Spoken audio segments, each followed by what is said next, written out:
Hey guys, it's Coach Dunnigan, and this is World War I, Part 1. The quiz for this will be on Friday, September 21st. The four main causes of World War I that kind of built the foundation for it to happen were militarism, alliance, imperialism, and nationalism. Militarism is when a country builds up their army to protect their land, resources, and interests. An alliance is an agreement between two or more parties to get along and be on the same side. Imperialism is a period of time when strong countries take over weak countries, and nationalism is a feeling of pride and great likeness for your country. Militarism, you can build up ammunition, you can build up soldiers, you can build up technology. A strong military helps countries protect their natural resources, protect their citizens, and expand the amount of land they have. Militarism in the early 1900s really consisted of building up their navies and then even progressing into tanks and then building up the numbers in their armies.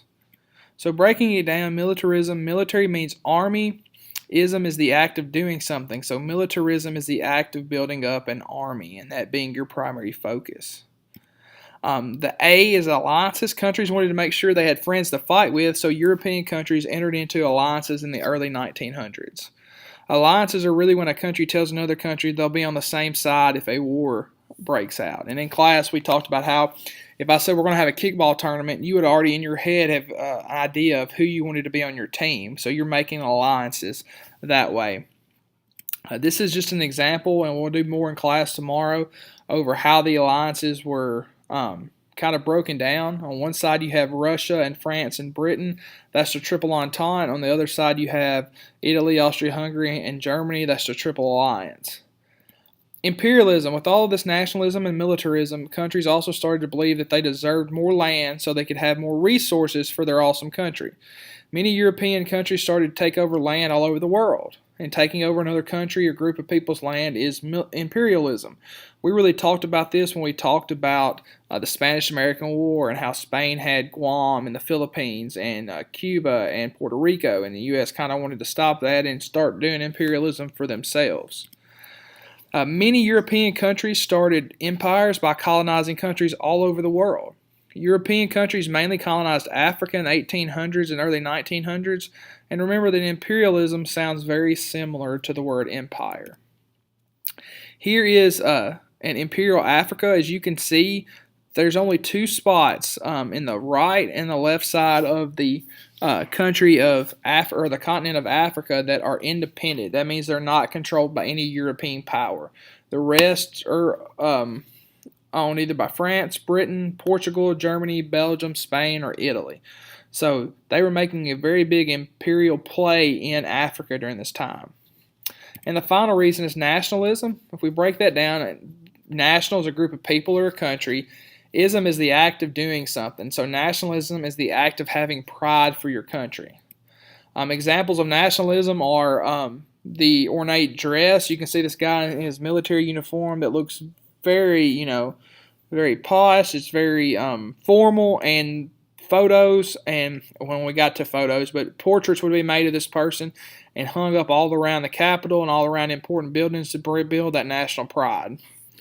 As far as nationalism, the thing about nationalism, that's really going to head people off a cliff more than anything, and we talked about this cartoon in class, that nationalism gets everybody hyped up and following about their country and following their country blindly, and that's ultimately, we said, that's going to lead people off a cliff.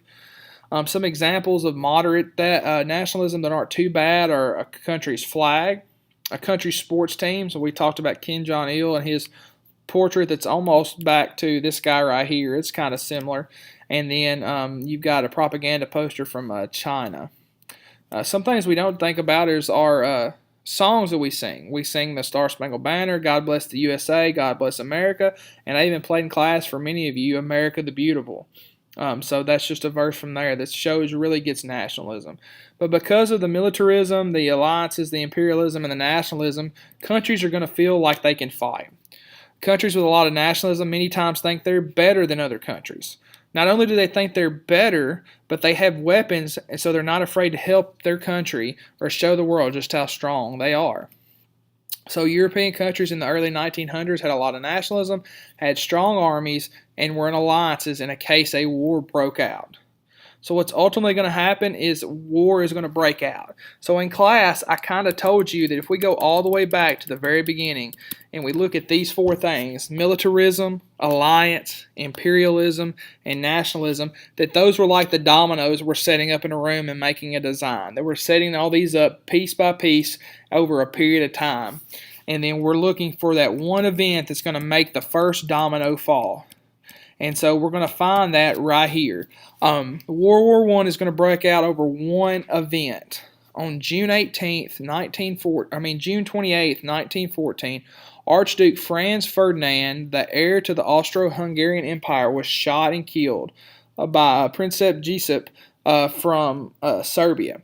So this event's really going to start World War I. You can see Ferdinand in the right, and then you can see the Serbian guy from the Serbian Black Hand, Gisip, or Princep, reaching up and firing in that portrait. So it started like that. It kind of tipped the dominoes over. So the Serbians shot at Archduke Franz Ferdinand. The Austrians then decided they needed to get revenge, so they invaded Serbia. The allies of Serbia then came to the side of Serbia and fought against the Austrians. And pretty soon, most countries in Europe were fighting in the war. So the alliances, we just saw this and we'll see it again tomorrow, but you've got Serbia right here going against Austria-Hungary, and then you've got Austria-Hungary invading Serbia. When that happens, Russia is going to jump in and jump to the defense of Serbia.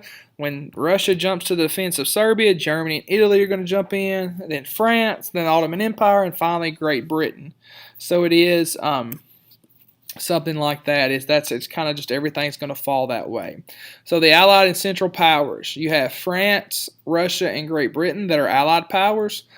Central Powers, Axis powers, those can be interchangeable, but that's Germany, Italy, Austria-Hungary, and the Ottoman Empire. Now, because of World War I being how it is, it's going to be the first modern war. There's going to be more brutal technology because of all the new technology that is invented. We're going to have machine guns for the very first time ever deployed pretty widespread on the battlefield. We're going to have mustard gas that's going to be thrown in the trenches and going to affect all your mucous membranes. Airplanes, some will be used for battle, most will be used for observation. And then you have tanks that are going to make their way on the battlefield for the first time. And then you got planes, machine guns, and tanks. As far as fighting in World War I, the casualties or the number of people who died in World War I were enormous because of the new technology in trench warfare. Now, trench warfare made battles really bloody and last really long, and soldiers would not move for months at a time. A trench is just a long tunnel where soldiers would sleep and fight. So here's two photos.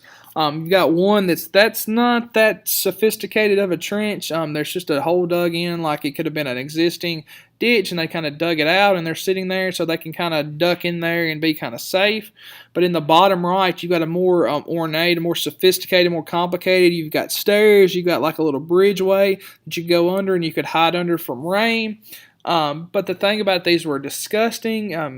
Obviously, there's no where to go to the bathroom. It's going to rain and the water's going to fill up. You're going to have diseases. It's just going to be completely miserable. And many soldiers are going to die from disease related to living in the trenches. Not to mention get something called trench foot where your foot kind of starts to rot. Here's a map of the trenches. You can see where the trenches are built on these dotted lines. And right through here, you can see the different battles. All right, so when the World War I broke out in June of 1914, America did not enter the war. They were neutral. The war was so far removed from the United States, across an ocean, nobody wanted to get involved, so neutral means to not take a side. The U.S. didn't. However, a year after the war started, on May 7th, 1915, a German U-boat, that's underwater boat, it's just a name for a submarine, sunk a British cruise ship called the Lusitania. And so the question is, why is that a big deal? Well, it's a big deal to the United States because it just was not British citizens on board. There were Americans. 1,957 people on board. Of 1,000 people died, including over 150 Americans. So that's why it's a big deal. Germany killed over 150 of our U.S. citizens. Here's a photo of the Lusitania. And here's a picture and a portrait of it sinking. So after this, many people wanted to go to war with Germany. And to keep the United States out of the war, Germany stated that they would not torpedo any more passenger ships. And so if that had been it, the United States might not have joined World War One. However, that's all going to change with this right here. This is the Zimmerman telegram. It's an actual photograph. It's a primary source of it. A telegram from Germany to Mexico. It was a telegram sent from Arthur Zimmerman of Germany to Mexico. It stated that if Mexico would declare war on the United States, Germany would help Mexico reclaim land lost to the U.S. during the Mexican-American War. This telegram was intercepted by the British. So they told the U.S., Congress started debating whether we should go to war. Well, it was decided, obviously, Germany had it out for the U.S. They wanted help to take the U.S. out. So that's not going to last. About them destroying the U.S. ships, the Zimmerman telegram, along with the continued tacking of U.S. ships, led to Congress to take action. And in April 1917, America really had no choice but to declare war on the Central Powers. That is, they declared war on Italy, Germany, and Austria-Hungary. Next week, we're going to kind of fight and talk about more about trench warfare and how things are going to eventually end up and how World War I is actually going to pave the way for World War II. Thanks.